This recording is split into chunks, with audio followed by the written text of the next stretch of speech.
Hello everyone, welcome back to another session. My name is Gufran Chaudhary and in this video we are going to start word number 54 because in previous 4 videos we have seen till the word number 53.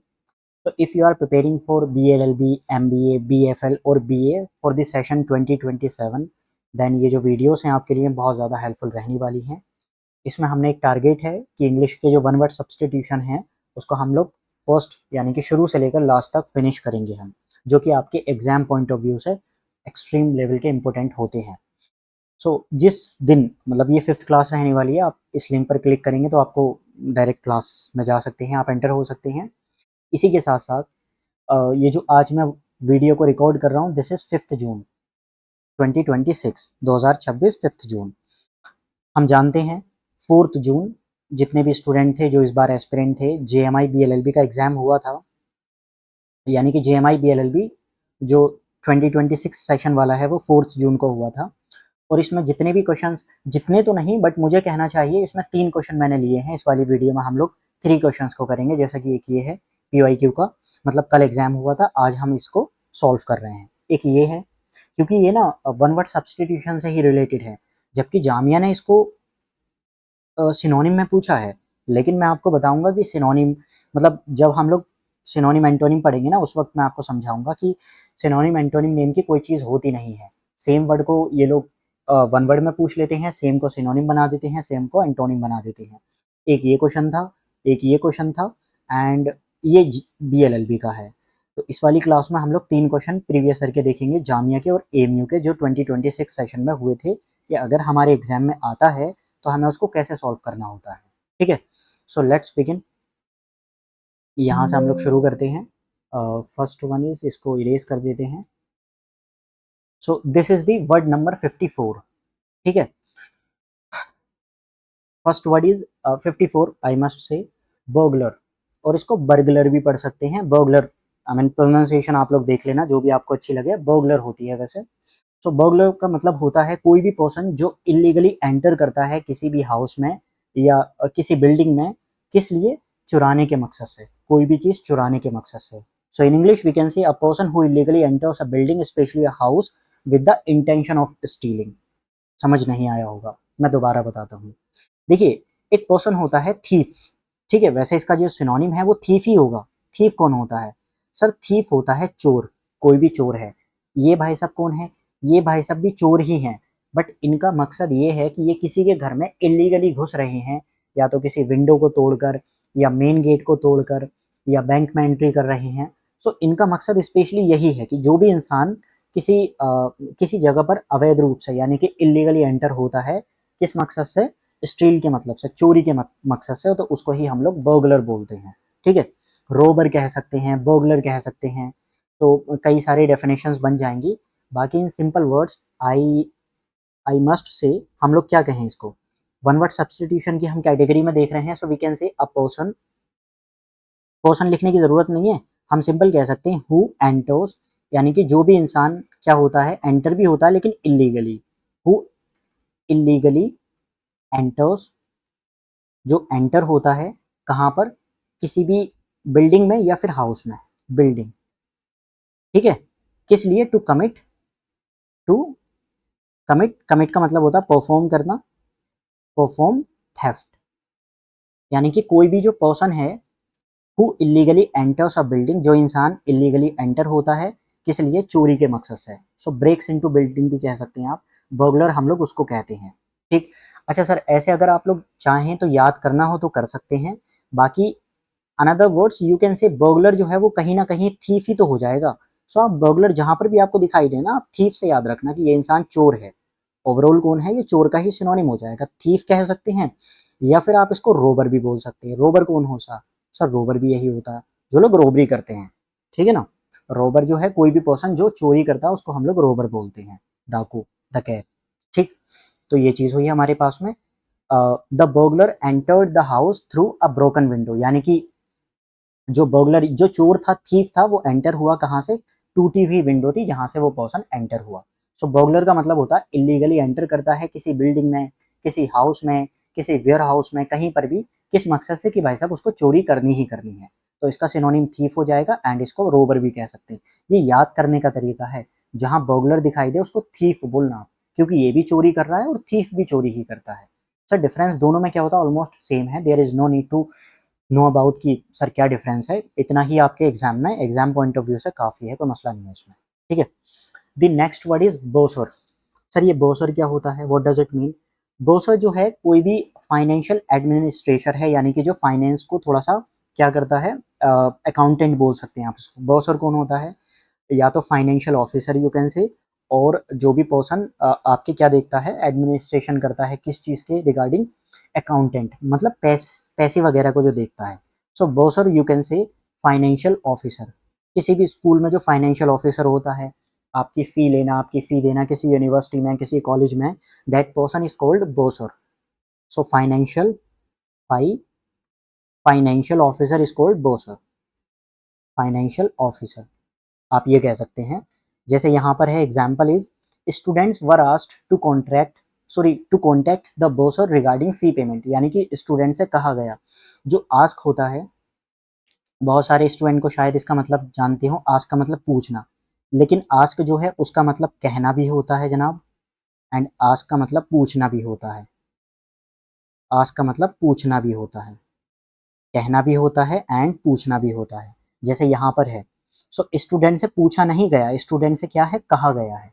Students were asked यानी कि student से कहा गया था contact करने के लिए बोसर को, यानी कि जो फाइनेंशियल ऑफिसर है, रिगार्डिंग द फी पेमेंट। अब बहुत सारे बच्चों की फ़ी नहीं आई होगी, इसलिए स्टूडेंट से कहा गया कि आप फाइनेंशियल ऑफिसर जो है हमारी यूनिवर्सिटी में, हमारे कॉलेज में, उससे कांटेक्ट कीजिए। सो आस्क का मतलब कहना भी होता है, आस्क का मतलब पूछना भी होता है। Next word is bureaucracy. अगर आपने प्रीवियस मेरी 2 वीडियोस देखी हैं जहाँ पर मैंने वन वर्ड सब्स्टिट्यूशन कराए हैं, 2 वीडियोस और हैं इसके अलग रिगार्डिंग, वहाँ पर आपको इसका बहुत अच्छे से मीनिंग दिखाई दे जाएगा। यानी कि एडमिनिस्ट्रेशन या government by officials is called bureaucracy. Bureaucracy कौन होती है? गवर्नमेंट बाय ऑफिशियल्स, यानी कि जो पीपल हैं, ये क्या हो जाएगा, आप इसको या तो ये कह सकते हैं और आप इसको ये भी कह सकते हैं, rule by officials. Rule by officials is called bureaucracy, ठीक है ना। ब्यूरोक्रेसी क्या हो जाएगा? सिस्टम, यानी कि पूरा जो ये सिस्टम है जिसमें आईएएस आते हैं, आईपीएस आते हैं, एसआई आते हैं, एएसपी आते हैं, एसपीस आते हैं, जितने भी हैं ये सब के सब, तो जो गवर्नमेंट रन की जाती है, that is called, that system is called bureaucracy, ठीक है ना जनाब। सो ये आपका रिगार्डिंग हो जाएगा ब्यूरोक्रेसी से, यानी कि system of administration run by officials, नौकरशाही जिसको कहा जाता है, अफसरशाही कहा जाता है। So rule by officials is called bureaucracy, ठीक है ना। जैसे एग्जाम्पल है एक्सेसिव, यानी कि बहुत ज़्यादा bureaucracy can delay important government projects. तो बहुत ज़्यादा ब्यूरोक्रेसी क्या कर देती है, वही है ना कि पहले आप नायब तहसीलदार साहब के पास में लेकर जाओ फाइल, उसके बाद एसडीएम साहब के पास जाएगी, फिर कहीं डीएम साहब के पास में जाएगी। सो बहुत ज़्यादा ब्यूरोक्रेसी जो है वो क्या कर देती है, डिले कर देती है इस चीज़ को, आपकी फाइल्स को, आपके वर्क को। देखिए यहाँ पर आपको एक वर्ड दिखाई देगा, डिले। आप डिले का सिनोनिम जानते हैं? डिले का सिनोनिम होता है प्रोक्रेस्टिनेट, जो कि एमयू ने पूछा है। सो प्रोक्रेस्टिनेट का मतलब ही होता है डिले, ये आप लोग लिख लेना, प्रोक्रेस्टिनेट जो है वो डिले को ही बोलते हैं। Next word is bite. Sir bite का मतलब क्या होता है? जो भी एनिमल्स हैं, 2 पैरों पर चलते हैं, एनिमल्स हैं, ह्यूमंस हैं, जैसे हम लोग हैं, हम लोग क्या है, वाइप्ड हैं हम लोग। तो वाइप्ड किसको बोलते हैं? एनिमल्स और ह्यूमंस विद 2 लेग्स, यानी कि जो 2 लेग्स पर चलते हैं, ठीक है। यहाँ पर मैं लिख देता हूँ, वाइप्ड का मतलब होता है एनिमल्स। एनिमल्स जैसे लायन है वो 4 पैरों पर चलता है ना, बहुत सारे एनिमल्स ऐसे हैं जो 2 पैरों पर चलते हैं। किसको कहना चाहिए? पांडा आई थिंक। मुझे एग्जैक्टली ना जहन में नहीं आ रहा, मतलब कौन से हैं 2 एनिमल्स जो पैरों पर चलते हैं। जैसे हम लोग हैं, मुझे तो ह्यूमंस का याद आ रहा है, बाकी आप लोग देख सकते हैं कौन कौन से ऐसे एनिमल्स हैं जो 2 पैरों पर चलते हैं। Animals with 2 legs, with 2 legs, या जो एनिमल जिनके 2 पैर होते हैं, जैसे लॉयन है वो 4 है ना उसके, सो 2 legs, animals with 2 legs is called wiped, ठीक है। अच्छा एक चीज़ और है, जो 4 पैरों पर चलते हैं सर, उसको भी तो कुछ ना कुछ कहते होंगे। एग्जैक्टली उसको हम लोग कहते हैं क्वाड्रूप्ड। तो यहाँ पर हम उसको कह देंगे क्वाड्रूप्ड, यानी कि QUAD। क्वाड का मतलब 4 हो जाएगा, बाई, मैंने कहा था ना बाईगैमी, बाई का मतलब होता है 2, क्वाड का मतलब होता है 4, सो यहाँ पर हो जाएगा क्वाड रूट। ये कौन एनिमल्स होते हैं? जो 4 पैरों पर, जिनके 4 लेग होते हैं। सो animals with 4 legs, with 4 legs, जिनके 2 हैं। बाई जहां भी आपको दिखता है, by is a prefix, prefix यानी कि जो वर्ड से पहले आता है उसको हम लोग प्रीफिक्स बोलते हैं। एंड जो जिनके 2 पैर होते हैं उनको बाइट कहते हैं, जिनके 4 पैर होते हैं उनको क्वाड बोलते हैं हम। जैसे human beings are biped because they walk on 2 legs. Human beings भी क्या हैं? वो भी बाइप्ड ही हैं, क्योंकि हम लोग 2 पैरों पर चलते हैं, है ना। चलिए नेक्स्ट वर्ड इज ब्रूरी। इसकी जो प्रोनाउंसिएशन है that is brewery, I think brewery ही है। आप लोग गूगल पे चेक कर लेना, इसकी प्रोनाउंसिएशन आपको आ जाएगी ब्रूरी। ब्रूरी वो जगह होती है जहाँ पर बियर को बनाया जाता है। आप इसको बियर हाउस कह सकते हैं, बियर फैक्ट्री बोल सकते हैं। बाकी a place where beer is produced और बियर इज मेड। मैं क्या कह रहा हूँ? A place where beer is produced और बियर इज मेड, तो वो हो जाएगी हमारे पास में ब्रूरी। प्लेस कौन सी जगह है? अ प्लेस वेयर, जहाँ पर क्या होता है? बियर को बनाया जाता है। बियर, बियर यानी कि दारू वाली बियर है ये। Beer is made, beer is made. एक बियर और होता है, आप जानते? एक बियर ये है, इसका मीनिंग सोचिएगा क्या होता है इसका मतलब। ठीक है, दोनों होमोफोन्स हैं ये। सो विजिटेड टूड the brewery to learn how beer is produced, यानी कि जो विजिटर्स थे उन्होंने देखा कि जो बियर है उसको कैसे प्रोड्यूस किया जाता है, कैसे उसको बनाया जाता है, उन लोगों ने किया। A place where beer is, जैसे बेकरी है, बेकरी क्या है? जहाँ पर ब्रेड बनाए जाते हैं, वैसे ही ब्रूरी है जहाँ पर बियर बनाई जाती है। Next word is bilingual. Bilingual क्या होता है? जो इंसान 2 लैंग्वेजेस बोल सकता है, ठीक है ना। जो इंसान 2 लैंग्वेजेस, बाई का मतलब फिर मैं बता रहा हूँ, जहाँ जहाँ आपको बाई दिखाई देता है वो टू की बात करेगा, बाई का मतलब टू होता है, ठीक है। जैसे यहाँ पर फिर आपको प्रीफिक्स दिखाई दे रहा होगा, जहाँ पर भी आपको बाई दिखता है, बाई, बाई शोज टू, याद रखिएगा टू को।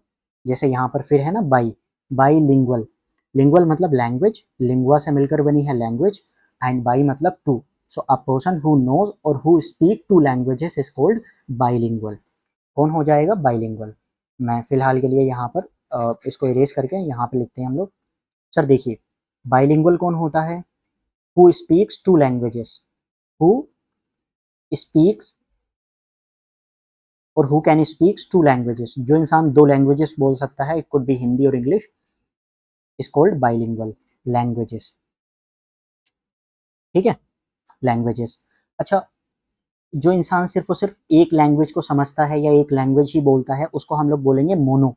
मोनो का मतलब होता है, mono is also a prefix, mono का मतलब होता है वन। Monolingual, monolingual. मोनोलिंगुअल कौन हो जाएगा? जो इंसान सिर्फ एक लैंग्वेज को समझता है या फिर एक लैंग्वेज को बोलता है। Who speaks one language, one language, mono हो जाएगा, monolingual.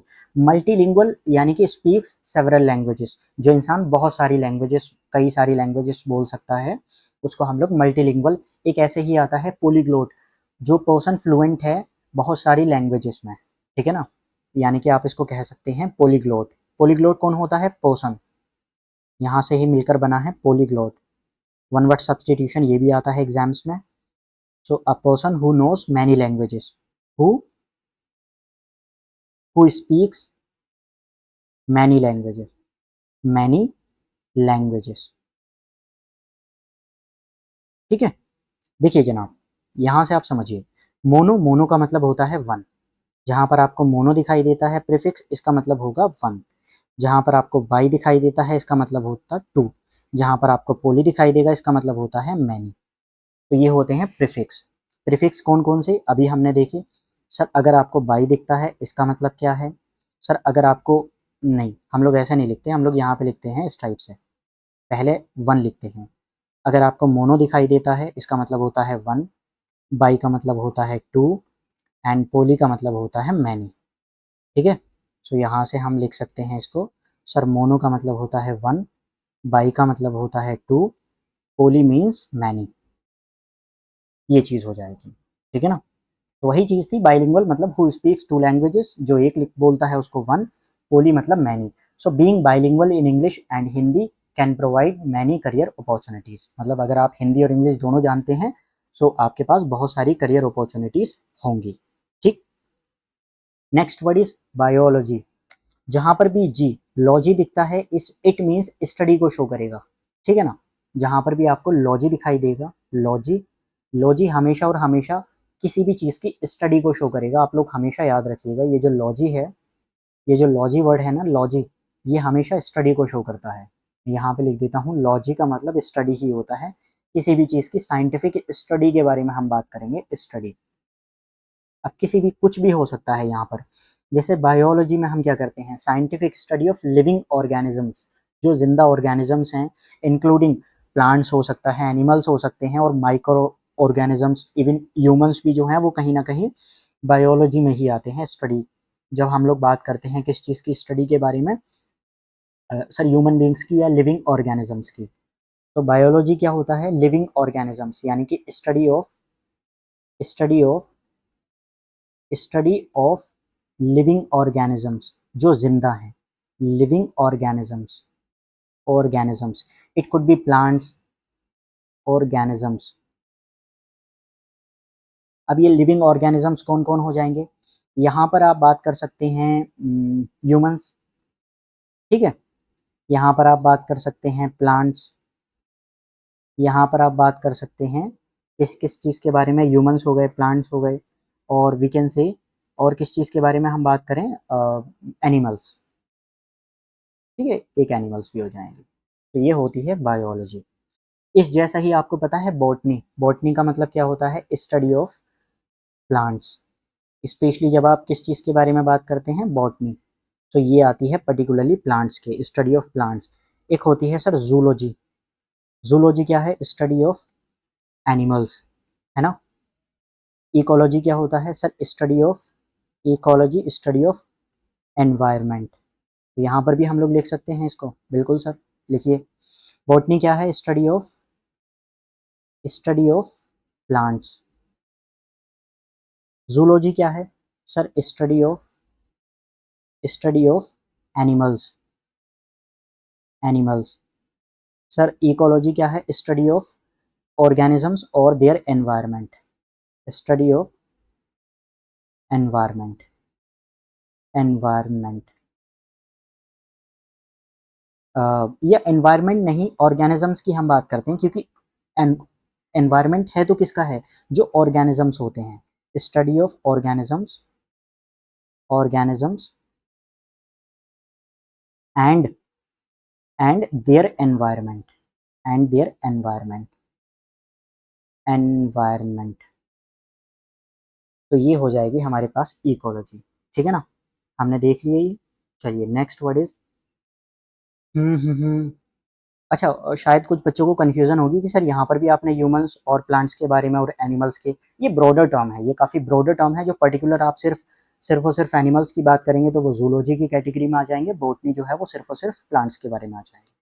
So biology helps us understand how living organisms grow, reproduce and survive. मतलब जितने भी लिविंग ऑर्गेनिजम्स होते हैं, बायोलॉजी ही उनके बारे में हमें बताती है कि वो लोग कैसे बड़े होते हैं, कैसे प्रोड्यूस करते हैं, कैसे रिप्रोडक्शन होता है इन लोगों का, ये सब चीज़ों के बारे में।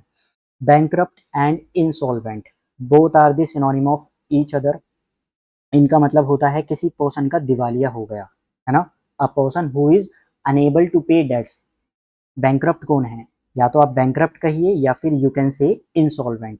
इनका मतलब होता है who is unable, a person who is unable, unable to pay debts, to pay debts, यानी कि जो इस इंसान का दिवालिया हो चुका है, जिसके पास अब पैसे ही नहीं है उसका कर्जा उतारने के लिए।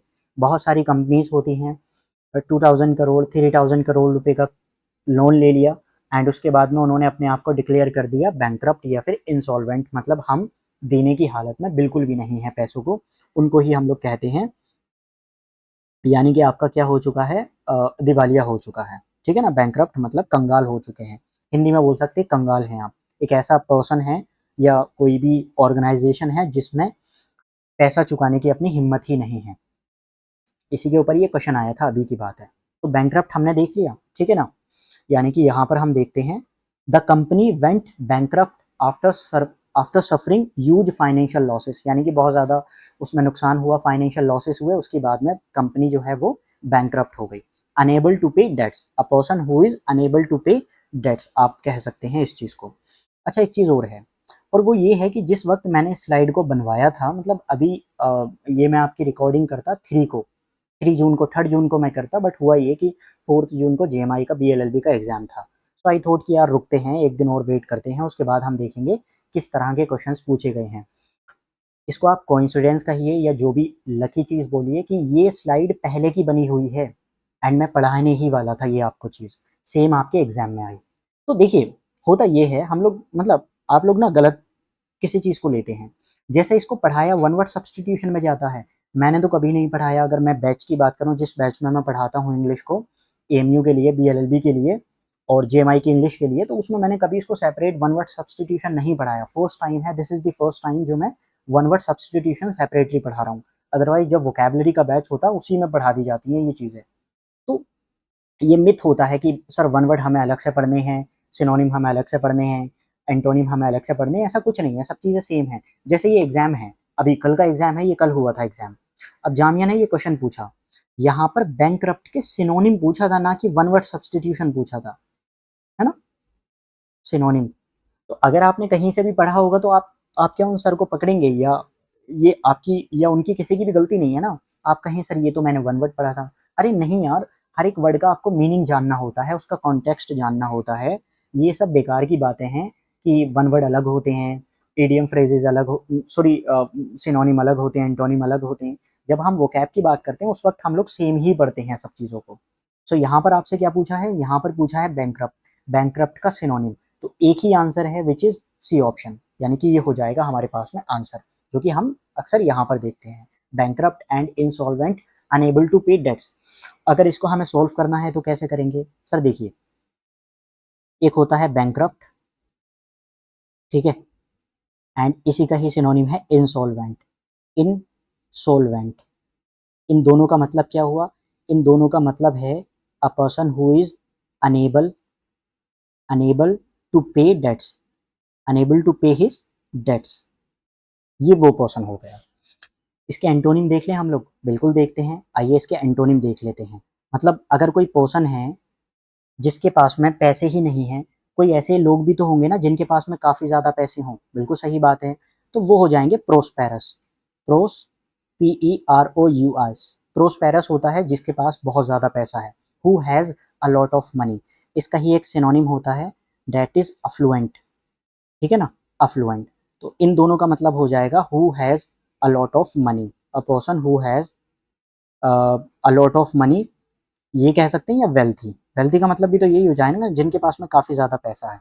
सो वेल्थी, ये लोग वेल्थी हैं। 4 वर्ड हमें मिले यहाँ से, 4 कौन कौन से, बैंकरप्ट, इंसॉल्वेंट का मतलब होता है अनेबल टू पे डेट्स, जिसका दिवालिया हो चुका है। इनके एंटोनिम, अगर इनके पास पैसा नहीं है तो इनके पास पैसा होगा, प्रोस्पेरस है, अफ्लुएंट है, ये लोग होते हैं वेल्थी, ओप्युलेंट भी बोलते हैं इसको हम लोग, ठीक है ना। फिलहाल के लिए अफ्लुएंट ही काफ़ी है, यानी कि वेल्थी, जिनके पास में काफ़ी ज़्यादा पैसे हैं। आइए, जो ऊपर एग्जॉस्टेड है, इसके कुछ सिनोनिम्स देखते हैं। एग्जॉस्टेड का मतलब होता है वेरी टायर्ड, इसी का ही एक सिनोनिम बनता है फटीग्ड, फटीग्ड, ठीक है ना, फटीग्ड, फटीग्ड भी होता है वेरी टायर्ड। इस जैसा ही एक होता है वियरी, ठीक है ना, वियरी का मतलब भी होता है वेरी टायर्ड। तो आप एग्जॉस्टेड कहिए, आप फटीग्ड कहिए, आप क्या बोलते हैं, वियरी कहिए, इनका मतलब होता है a person who is very tired, यानी कि बहुत ज़्यादा थके हुए हैं, वेरी टायर्ड। रुइन, रुइन का मतलब क्या होता है, किसी चीज़ को डिस्ट्रॉय कर देना, तो रुइन का मतलब हो जाएगा डिस्ट्रॉयड, यानी कि जो चीज़ तबाह हो चुकी है, तबाह और बर्बाद, तो ये हो जाएगा डिस्ट्रॉयड, ठीक है। यहाँ से आपको ये चीज़ है, कितने वर्ड्स मिले आपको सर, एक तो हमें एग्जॉस्टेड का मतलब पता लगा, फटीग्ड और वियरी, इन तीनों को एक जगह इस टाइप से लिखिए, एंड इनका मतलब होता है वेरी टायर्ड। इंसॉल्वेंट हमने ये देख लिया। ओवरऑल ये 2026 का एग्जाम का सॉल्यूशन था। तो ओवरऑल आपको पढ़ना क्या है सर, सॉल्यूशन आपको क्या पढ़ना है सर, हमें synonym antonym one word substitution एक ही साथ पढ़ने होते हैं, अलग से नहीं है। अब कोई पर्सन कहे यहाँ पे कि अरे सर ये तो हमने वन वर्ड में पढ़ा था, लेकिन वन वर्ड में आपने पढ़ा था बट इन्होंने तो सिनोनिम पूछ लिया ना, दिस इज द रीजन। चलिए नेक्स्ट वर्ड इज बाइगैमी। ये सब कोइंसिडेंस समझिए आप, इसके बाद आपका फिर एग्जाम आ जाएगा। बाइगैमी, सर बाइगैमी क्या है? बाई बाई का मतलब अभी हम काफ़ी बार देख चुके हैं पीछे, बाई का मतलब जहाँ पर भी बात आएगी वहाँ पर टू की बात आएगी, बाई मीन्स होता है टू, मोनो मतलब वन, मोनोगैमी क्या हो जाएगा वन, बाइगैमी मतलब टू, डबल मैरिज आप बोल सकते हैं। और बाकी bigamy we can say act of marrying one person, जबकि ऑलरेडी आप लीगली किसी पर्सन से मैरी किए हुए हैं, शादी किए हुए हैं, है ना, ऑलरेडी मैरिड हैं लेकिन दोबारा से मैरिड कर रहे हैं, दोबारा शादी कर रहे हैं, ठीक है, डुअल मैरिज भी कह सकते हैं। उसी चीज़ को कहा जाता है बाइगैमी। बाइगैमी मतलब having two legal spouses at the same time, दो दो बीवियां हैं आपके पास तो बाइगैमी हो जाएगा, ठीक है ना। सो बाइगैमी का मतलब क्या होता है? Bigamy means having to spouses, यानी कि आप इसको बोल सकते हैं टू स्पाउस। स्पाउस का मतलब कोई भी पार्टनर होता है आपका, मैन के लिए भी विमेन के लिए, दोनों के लिए यूज करते हैं। Two spouses at the same time, two spouses at the same time, है ना। मतलब एक पर्सन से आप ऑलरेडी शादी किए हुए हैं, एक पर्सन है जिससे आप शादी, डबल शादी बोल सकते हैं यार, डुअल मैरिज आप कह दीजिए, डुअल मैरिज। और अगर सिंपल मैं वर्ड करूं तो dual marriage, dual marriage, dual marriage is called bigamy. अच्छा सिंगल मैरिज है तो क्या हो जाएगा? सिंगल मैरिज क्या हो जाएगा सर? मोनोगैमी। मोनो अभी हमने कहा, मोनो मतलब एक के बारे में बात की जाएगी, तो यहाँ पे लिखते हैं mono, monogamy. Mono, mono means one, gamy मतलब गैमस से मिलकर बना है जिसको शादी, मैरिज, सो वन मैरिज, ठीक है। ऐसे ही पोली, पोलीगैमी, तो पोलीगैमी क्या हो जाएगा? अब दो वाइफ नहीं, अब कई सारी वाइफ्स हैं आपके पास में। सो मोनोगैमी मीन्स हो जाएगा यहाँ पर marriage, marriage with one person या वन स्पाउस, ठीक है, सिर्फ एक से हैं। पोली मतलब मैरिज विद मैनी स्पाउसेस, कई सारे लोग। तो वही चीज़ जैसे हमने पीछे की थी, मोनोगैमी एक इंसान से शादी, बाइगैमी दो लोग हैं, डुअल मैरिज, पोली मतलब बहुत ज़्यादा, कई सारी शादियाँ। So he was charged with bigamy after marrying another women without divorcing his first wife, यानी कि पहली वाली जो वाइफ हैं उनको Hindu marriage act, I think Hindu marriage act में जो है वो डबल शादी आप नहीं कर सकते, इंडिया में नहीं कर सकते, लीगली इलीगल है डबल शादी, मुस्लिम्स में नहीं है, बट मतलब I am not sure but I think. तो यहाँ पर क्या है, पहली वाइफ को आपको क्या करना पड़ेगा? डिवोर्स देना पड़ेगा, तभी आप डबल कर सकते हैं। लेकिन इन भाई साहब ने क्या किया, ऑलरेडी किसी से शादी थी, दोबारा से कर ली, तो इनको चार्ज कर दिया गया क्योंकि दिस इज इलीगल, ठीक। चलिए यही जेएमआई के एग्जाम में, आपके एग्जाम में क्वेश्चन पूछा गया, मतलब जेएमआई के पेपर में। यहाँ पर क्या है, the act of doing through a marriage, यानी कि एक कोई एक्ट करना, मैरिज का, शादी का, marriage ceremony with someone when one is already lawfully married to someone else, वही बात हो गई ना, यानी कि एक इंसान आप ऑलरेडी शादी किए हुए हैं लेकिन दोबारा से आप क्या कर रहे हैं, किसी से शादी कर रहे हैं, तो दिस इज कॉल्ड बाइगैमी। यहाँ पर आपसे क्या पूछा, यहाँ पर वन वर्ड नहीं पूछा, मतलब यहाँ पर सिर्फ और सिर्फ स्पेलिंग पूछी गई है, ठीक है ना। आप देखेंगे तो सर क्या होता है, देखिए बी आई, बाई मतलब टू, है ना, तो यहाँ पर क्या आना चाहिए, बी वाई तो होता ही नहीं है, स्पेलिंग एरर है ये, बी वाई स्पेलिंग एरर है, एंड जी ए होता है, ये भी स्पेलिंग एरर है, only D only B option is correct. तो स्पेलिंग एरर पूछिए जामिया ने, कुछ नया ट्राई किया है, बाई गैमी, ठीक है, यहाँ से मिलकर बन जाएगा मोनो गैमी, ठीक है। ऐसे ही पोली गैमी, पोली गैमी, तो मोनो मतलब वन, एक इंसान से शादी है तो वन, मोनो, दो इंसान से शादी हैं तो बाइगैमी, एंड कई सारे लोगों से शादी हैं तो ये हो जाएंगे पोलीगैमी, ठीक। चलिए next word is bellicose. What does it mean? Bellicose का मतलब कोई भी पर्सन जो हॉस्टाइल है, अग्रेसिव है, कम्बेटिव है, जो इंसान लड़ाकू या झगड़ालू, हिंदी में आप लोग कह सकते हैं जो अक्सर तैयार रहता है फाइट करने के लिए या फिर आर्ग्यू करने के लिए, that person is called bellicose. So bellicose क्या हो जाएगी, समथिंग या someone who is hostile and aggressive, ठीक है ना, a person who is hostile and aggressive, a person who is hostile and aggressive. Aggressive की स्पेलिंग पूछी जाती है, इसको सही से देख लेना आप लोग, अग्रेसिव, SSIVE, अग्रेसिव, ठीक है।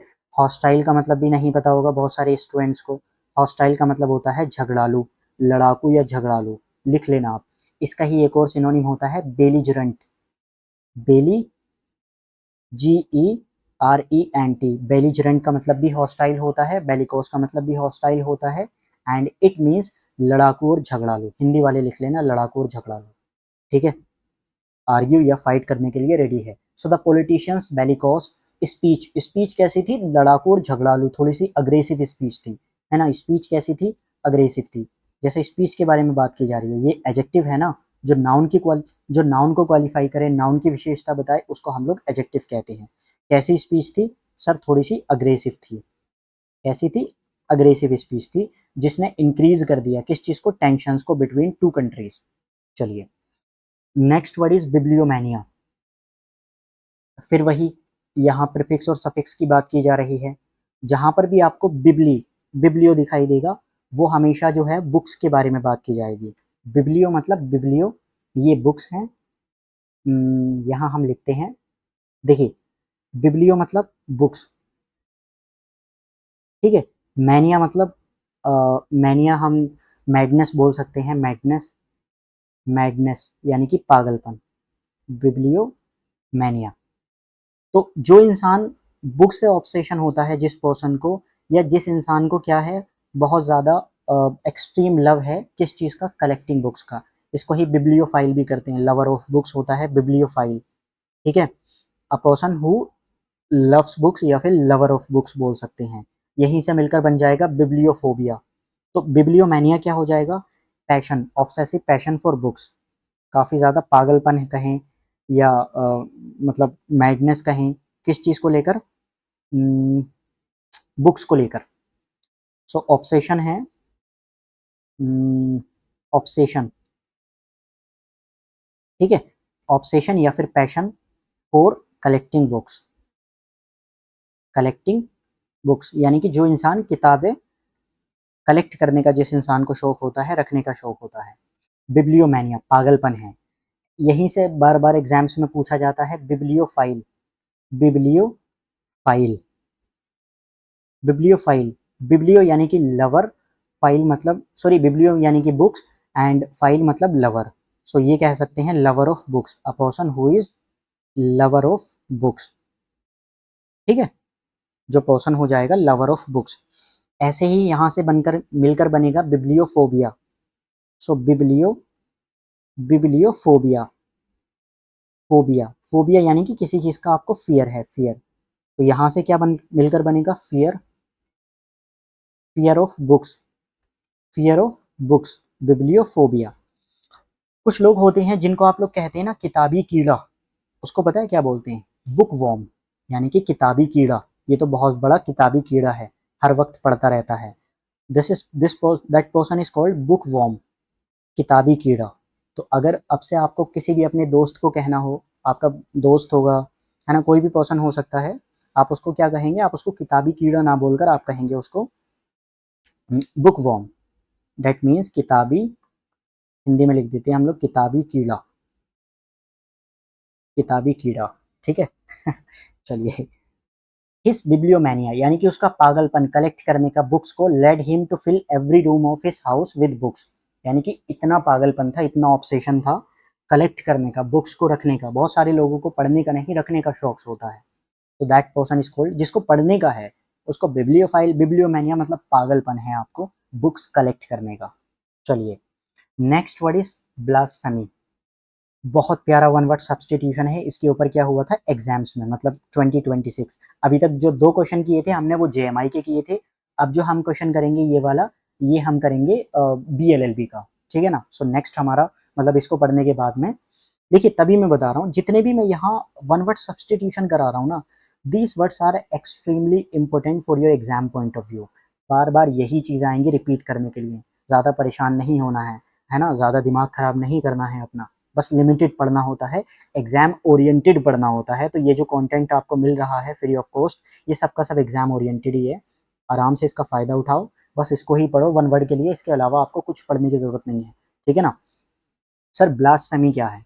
देखिए, ब्लास्फेमी शो करता है डिसरेस्पेक्ट, यानी कि आपने कुछ उल्टा सीधा बोल दिया। सो डिसरेस्पेक्ट, आप क्या कर रहे हैं, डिसरेस्पेक्ट कर रहे हैं, disrespect, this shows disrespect towards God, यानी कि या तो आपने भगवान को कुछ भला बुरा बोल दिया, या फिर रिलीजियन, या रिलीजियन। सो डिसरेस्पेक्ट टूवर्ड्स गॉड और रिलीजियन इज कॉल्ड ब्लास्फेमी, ठीक है ना। डिसरेस्पेक्ट टूवर्ड्स गॉड और रिलीजियन, यहाँ पर हो जाएगा डिसरेस्पेक्ट टूवर्ड्स गॉड और रिलीजियन इज कॉल्ड ब्लास्फेमी, ठीक है ना। चलिए, समझ आया यहाँ से ये वर्ड, मतलब सर क्या हुआ, आप क्या कर रहे हैं, किसी गॉड की या किसी रिलीजन की या जितनी भी सैक्रेड बुक्स हैं उनको आप क्या कर रहे हैं, अपमानजनक, या फिर आप जो है ना उनके बारे में कुछ ना कुछ इंसल्ट चीज़ें बोल रहे हैं, डिसरेस्पेक्ट कर रहे हैं आप लोग, तो उसको ही हम कहेंगे क्या कहना चाहिए, मतलब ब्लास्फेमी, ठीक है ना। प्रोफेनिटी, इसका ही सिनोनिम हो जाएगा, प्रोफेन का मतलब भी होता है अपवित्र करना, प्रोफेनिटी, इसका सिनोनिम क्या हो जाएगा, प्रोफेनिटी। प्रोफेन मैं आगे कराऊंगा मैं, बाकी आप फिलहाल के लिए यू कैन से प्रोफेनिटी। तो यहाँ पर है, नीचे एग्जाम्पल है, the author was accused, accused के बाद हमेशा याद रखना फिक्स प्रपोजिशन होती है, कई बार एग्जाम में पूछा है, कई बार, एक नहीं 1000 बार, एक्यूज्ड, है ना, आरोपी हैं आप। एक्यूज्ड के बाद हमेशा और हमेशा एग्जाम में क्या आती है, ऑफ आएगी प्रपोजिशन, एक्यूज्ड ऑफ, ऑन नहीं होगा, ऑफ नहीं होगा, बाकी और कुछ भी आप यहाँ पे लगा लीजिए, ये नहीं, सिर्फ और सिर्फ ऑफ आती है, एक्यूज्ड ऑफ जो यहाँ पर दी है ना। So the author was accused of blasphemy because of his controversial remarks about sacred belief. Sacred का मतलब होता है पवित्र, ये जो सैक्रेड है यहाँ पर इसका मतलब है होता है पवित्र, ये जो सैक्रेड है इसका मतलब होता है पवित्र, लिख लीजिएगा, सैक्रेड का मतलब होता है पवित्र, ठीक है, रेवरेंस। तो कोई ऑथर है जिसको हमने एक्यूज्ड कर दिया, किस लिए, क्योंकि उसके कंट्रोवर्शियल कमेंट्स थे अबाउट कुछ, कुरान के ऊपर किसी ने बोल दिया, गीता के ऊपर किसी ने बोल दिया, पुराण के ऊपर किसी ने बोल दिया, रिलीजन के ऊपर किसी ने बोल दिया, तो जाहिर सी बात है उसको क्या है, कहीं ना कहीं सजा मिलेगी एंड उसको एक्यूज ठहराया जाएगा। वही चीज़ यहाँ पर है, ब्लास्फेमी मतलब डिसरेस्पेक्ट टुवर्ड्स गॉड, रिलीजन या फिर सैक्रेड थिंग्स, पवित्र चीज़ें। सो इसी के ऊपर AMU 2026 अभी जो रिसेंटली एग्जाम हुआ था, वो एग्जाम में आपके क्वेश्चन पूछा गया था। आइए देखिए, समझिए अब बात को, समझने वाली चीज़ ये है कि किसी चीज़ को पढ़ना अलग बात होती है और उसको एग्जाम में इम्प्लीमेंट करना अलग बात होती है। यही चीज़ है जो आपको एग्जाम में आई मीन एज देती है, या आपके लिए क्या होता है, मतलब आपने पढ़ तो लिया है, पढ़ते तो सब लोग हैं, ब्लास्फेमी क्या नहीं पता होगा, बहुत सारे बच्चों को पता होगा, बट इसको एग्जाम में इम्प्लीमेंट करना एक it's completely a different thing. आइए शुरू करते हैं। द आउटस्पोकन एथिस्ट, एथिस्ट हमने देखा था जो इंसान क्या करता है, डजंट बिलीव इन गॉड, तो यानी कि जो एथिस्ट है is is a hard critic of religion, एक बहुत ज़्यादा बोलने वाला एथिस्ट था जो बहुत ही ज़्यादा क्रिटिक मतलब क्रिटिसाइज करना, ठीक है ना, क्रिटिक ऑफ रिलीजन, रिलीजन को क्या कर रहा है, वो क्रिटिसाइज कर रहा है, क्रिटिक होता है कुछ बोलना है, कुछ कमेंट करना है, रिमार्क करना है, तो एक एथिस्ट है बहुत ज़्यादा आउटस्पोकन एथिस्ट जो क्रिटिक है, किस चीज़ का, रिलीजन का। हिज कमेंट्स सीम, उसके कमेंट ऐसे थे लाइक, अब क्या हमें यही बताना है, टू मैनी फेथफुल बिलीवर्स, तो फेथफुल यानी कि जो आपकी आस्था है ना, आस्था है, फेथफुल बिलीवर्स मतलब आस्था है आपकी रिलीजन में, गॉड में या फिर सैक्रेड बुक्स में, तो उसके जो रिमार्क थे, रिमार्क किसके, एथिस्ट के रिमार्क, कौन से, क्रिटिसाइज यानी कि critic religion, critic of religion, एक एथिस्ट है जो क्रिटिक ऑफ रिलीजन है, रिलीजन को वो क्रिटिसाइज करता है या कुछ उसके बारे में ब्लास्फेमस बोलता, कुछ भी बोलता है, तो उसके कमेंट कैसे होंगे। अभी हमने क्या देखा सर, डिसरेस्पेक्ट दिखाते हैं टुवर्ड्स गॉड रिलीजियन या फिर पवित्र चीज़ों के ऊपर, सैक्रेड बुक्स के ऊपर, उसको हम लोग कहते हैं ब्लास्फेमी, यानी कि ये जो एक्ट है उसको कहेंगे हम लोग ब्लास्फेमी। तो जाहिर सी बात है D option is correct. According to this information, पहले आपको कॉन्टेक्स्ट देखना है, अकॉर्डिंग टू कॉन्टेक्स्ट है ये, यहाँ कॉन्टेक्स्ट क्या है, एक एथिस्ट है जो क्रिटिक ऑफ रिलीजन है, उसके कमेंट कैसे होंगे, ब्लास्फेमी, वर्शिप, लिटर्जी या डॉगमा। तो यहाँ से आंसर तो हमें देखकर, क्योंकि अभी हमने रिसेंटली पढ़ा है ना, इस वजह से आपको समझ आ रहा होगा कि सर ब्लास्फेमी है यहाँ पर।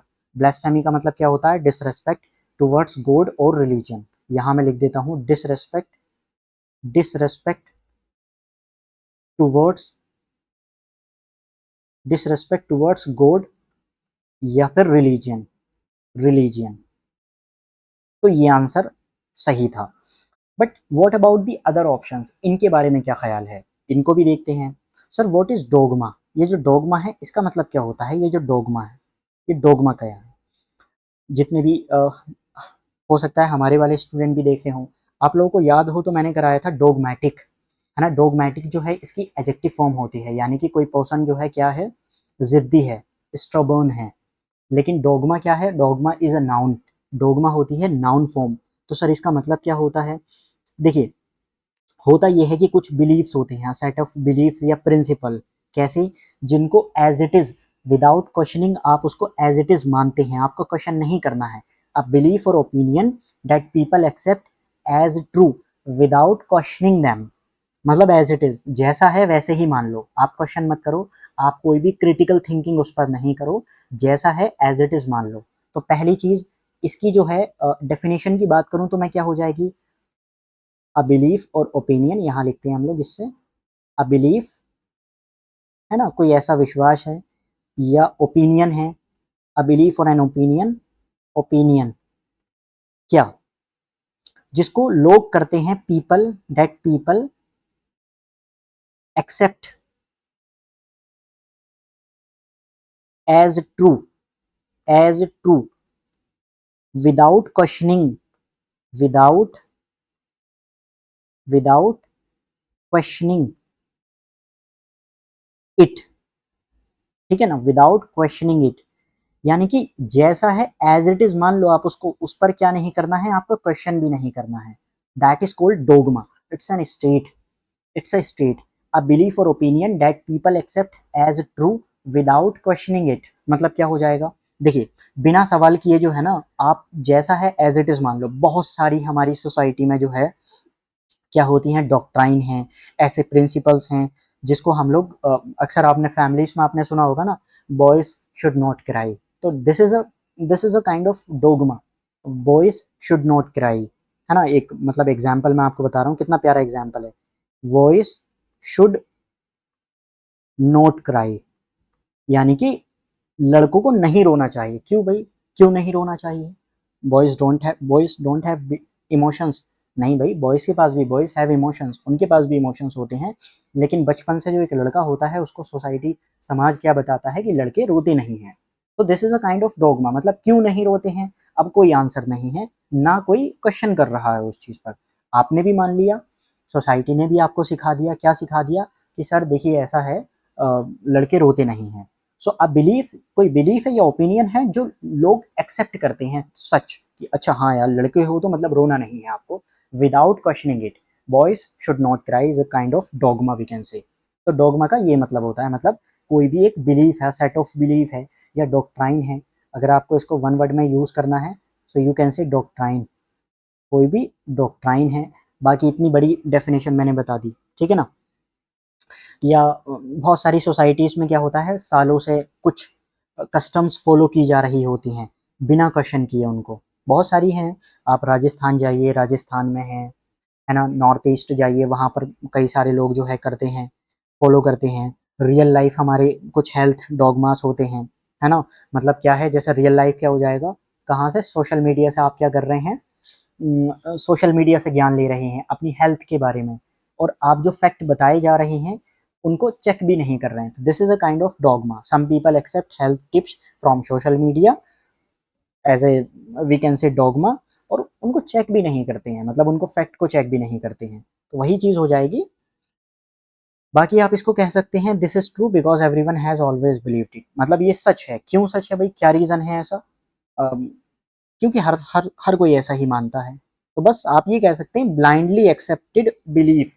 अगर और भी शॉर्ट अगर मैं बनाऊं इसको, तो आप कह सकते हैं ब्लाइंडली, आप क्या कर रहे हैं ब्लाइंडली, मतलब we can say blindly, blind blindly accepted accepted belief is a dogma. ठीक है, बिलीफ, आपने क्वेश्चन भी नहीं किया, बस आपने मान लिया बिलीफ। ठीक, चलिए ये चीज हो गई। बाकी कुछ और बचा है। वर्शिप, वर्शिप तो आप जानते हैं, कोई भी मतलब वर्शिप इबादत करना है ना, पूजा, जो भी है आप कह सकते हैं यहाँ पर वर्शिप, तो ये चीज हो जाएगी। बाकी लिटर्जी, हाँ this is an important word, liturgy और कर लेते हैं। लिटर्जी क्या है? सर लिटर्जी का मतलब जो है, कहीं ना कहीं आप यू कैन से कि ये जो भी हम लोग परफॉर्म करते हैं ना, जो भी अपनी रिलीजियस आप लोगों के डिफरेंट डिफरेंट हो सकते हैं, तो जो भी किसी भी रिलीजन में प्रेस्क्राइब की गई हैं चीज़ें कि आपको ऐसे परफॉर्म करना है। जैसे मुस्लिम्स परफॉर्म नमाज, तो नमाज की एक अपनी फॉर्म है कि आपको खड़ा होना है, फिर सजदा करना है, इस टाइप से है। तो जो भी आपका डेली रिलीजियस रूटीन है दैट इज कॉल्ड, कहीं ना कहीं मुझे कहना चाहिए पूजा पद्धति। लिटर्जी हिंदी में जो है ना पूजा पद्धति कह सकते हैं क्या, जो प्रेस्क्राइब की गई है, यानी कि प्रेस्क्राइब्ड, जो आपको एडवाइस किया गया है, prescribed form of religious worship, religious worship, worship is called liturgy. जैसे मुस्लिम्स बहुत अच्छे से रिलेट कर पाएंगे। मुस्लिम्स क्या है, आपको नमाज पढ़ने का हुक्म दिया गया है। सो नमाज पढ़ने के लिए स्पेशली क्या है कि आपको पहले खड़ा होना है ना, और आप कहें कि नहीं नहीं मैं खड़े होकर ही सजदा कर सकता हूँ, so this is not possible. वो प्रिस्क्राइब है, वो उसे कहा गया है, आपको ज़मीन को टच करना ही है, दैट इज कॉल्ड सजदा। ऐसे ही non Muslims also can relate, क्या है कि अगर आपको पूजा करनी है तो उसके लिए हाथ जोड़ने हैं। ऐसा नहीं है कि बस आप क्या है अपनी रूम में बैठकर जो है ना कह रहे हैं कि बस हम पूजा हो गई है। तो किसी भी रिलीजन में जो फॉर्म कुछ प्रेस्क्राइब की गई हैं चीज़ें, यानी कि कैसा रिलीजियस वर्शिप करनी है तो करनी कैसे है, that is called liturgy. Blasphemy, disrespect towards God और रिलीजन, डोगमा, कोई भी ब्लाइंडली एक्सेप्टेड बिलीफ। लिटर्जी मतलब prescribed form of religious worship, कैसे है, नमाज कैसे पढ़नी है, पूजा कैसे करनी है, ठीक है ना, कुछ भी हो सकता है, वर्शिप तो वर्शिप ही है। So this was the reason कि ये हमारे पास में, मतलब ये ऑप्शन नहीं था, ये ऑप्शन नहीं था, ये ऑप्शन नहीं था, जो ओनली रिलेट कर रहा था that was blasphemy. This is called practice, है ना। पढ़ते तो सब हैं, लेकिन प्रैक्टिस बहुत कम स्टूडेंट करते हैं, और सक्सेसफुल वही है जो इंसान प्रैक्टिस करेगा। पढ़ना और उसको इम्प्लीमेंट करना, इम्प्लीमेंटेशन इज एक्सट्रीमली इंपॉर्टेंट। और वो कैसे होगा, वो क्वेश्चन जितने ज़्यादा प्रैक्टिस करेंगे उतना आपका जहन खुलेगा, उतना आपका दिमाग खुलेगा। ये वर्ड ऑलमोस्ट जितने बच्चों का सिलेक्शन नहीं हुआ होगा सभी ने पढ़ा होगा, blasphemy blasphemy, but they were not able to implement this question और implement this word in this question. Okay, so yeah this was the I think complete हो चुका है। सो आज के लिए इतना ही काफ़ी है, 5वीं क्लास थी ये। ऐसे ही हम लोग आगे बढ़ेंगे, बी वाले वर्ड्स भी कंप्लीट कर चुके होंगे नेक्स्ट वाली क्लास में, then we will start with C word. ठीक है, so thank you so much, all the best.